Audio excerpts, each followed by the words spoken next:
Today we're going to make some cheesecake squares. Here I have 2 sleeves of graham crackers, locally sourced pecan. All right, I'm adding between a half of a cup and a cup of the pecans. Is it cold? All right, I melted 1 stick of butter and we're going to drizzle that in and mix it at the same time. All right, I've got this 9x13 pan that I lined with parchment paper. I'm going to add the crumbs in and press them evenly all through the bottom.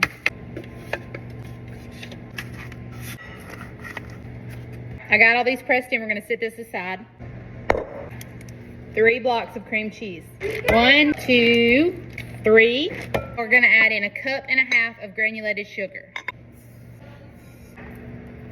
Now mix this. I had to send them kids down to get me some eggs. 4 eggs. 1, 2, 4. We're also going to go in with about 2 teaspoons of vanilla.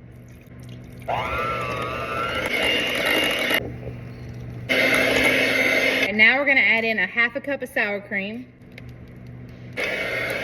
Now my oven is at 350 degrees and on the bottom rack I've got a pan with hot water in it because Reed Drummond says so.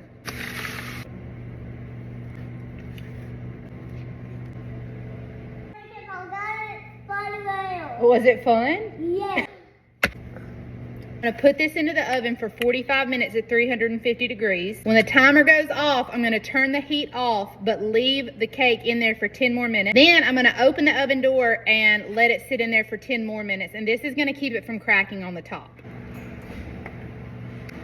Once I get it out of the oven, we're going to let it cool completely. And then I'm going to make a caramel pecan drizzle to go on the top. And then it will cool in the refrigerator overnight before we cut it. It's basically like a homemade caramel sauce with pecans in it. So we're gonna add 1 cup of heavy cream, 1 cup of packed brown sugar.